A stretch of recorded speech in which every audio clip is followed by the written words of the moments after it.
Richmond Raceway. The winner of the race is Chris Buescher, who wins for the second time in less than a year now. He won at Bristol Motor Speedway last September during the playoffs.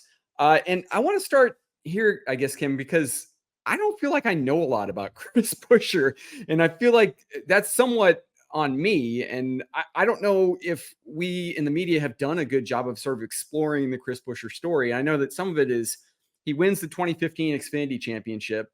He won as a rookie in Cup, but then he sort of mostly toiled in obscurity in NASCAR's Premier Series for 6 seasons before he had this semi-breakout year last year with Roush Fenway Keselowski Racing, wins for the second time at Bristol. And like I said, wins again this year and is now in the playoffs. So he's made nearly 300 Cup starts, but I feel like I barely know him. And again, this is my fault. So I'm coming to you. Like, what do you know about Chris Buescher? I would say I kind of fall in the same circle of you.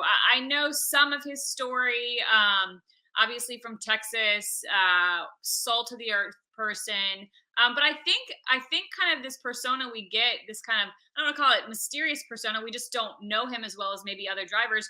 It is kind of to his liking and to his credit. Not that he's elusive necessarily when it comes to media and doing things. He is always extremely compliant with interviews. He always is happy to talk. He's actually one of the drivers that I enjoy interviewing and talking to, only because he is always very willing to. But he kind of is a little bit not shy, but he's just not one that's gonna be flamboyant about what he thinks of this and eager to talk about that. You can get it from him, but you definitely have to put him in the position to talk, kind of dig for it. And then once you get talking to him, he's a wealth of information and he's happy to chat. But you get a very strong sense of humility, and the best type of humility, I think, from Chris Buescher, maybe out of anybody in the garage.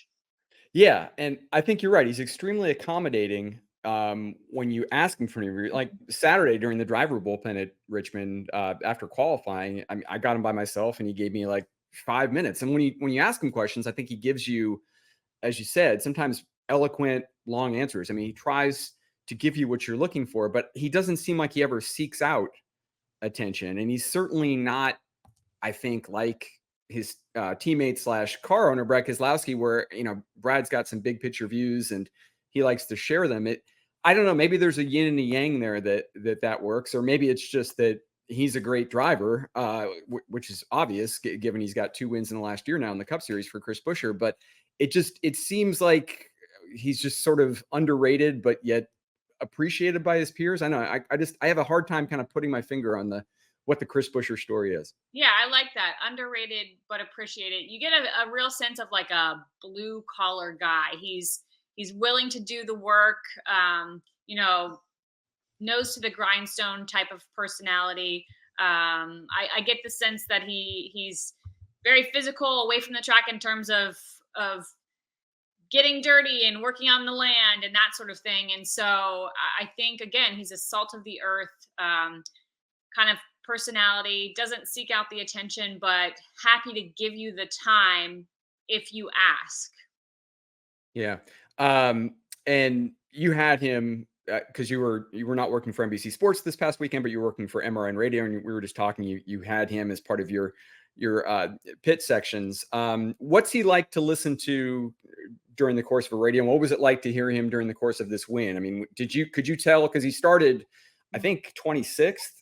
Somewhere deep in the field. It was a Herculean task by him, but he did have a great car too to get to the front of the field, knowing how hard it is to pass at Richmond. Obviously, strategy came into play, but he's pretty even keel on the radio. Over the course of my time covering the sport, you don't ever get the hot temper, hot headedness from him. That's not to say he doesn't have passion. He doesn't have drive. He doesn't get riled up, but he seems to maintain, compared to other drivers, a good sense of calm on the radio. Same with his crew chief. I mean, Scott Graves is a very calm kind of personality when it comes to the radio. Although once they took the checkered flag, it was very much like They were excited. You could tell on the radio. And I think the nature of the way that race ended helped showcase Chris's ability more so than if it had gone green to the end, which I think was awesome. Like when the caution flag waved at the very end, I was kind of like, as much as you love to see a restart late in the race, I was really pulling for Chris. He was going to be a new winner on the season. We watched the trajectory of RFK. And so, you try to be neutral, but I was kind of pulling for Chris. And so to see that caution come out, knowing how good Denny is, depending on how the pit stop was going to sort out on restarts, knowing how aggressive Denny's been recently, and some of the other guys that were around, that hadn't had wins yet this season. So it was going to be a big effort on that restart. So I think it almost makes the win even, more poignant. The fact that, he had a dominant car and then he had to survive a late race restart. But yeah, kudos to them. Hi, I'm Parker Kligerman. For more access like this from Pit Road, be sure to click and subscribe to the Motorsports on NBC YouTube channel.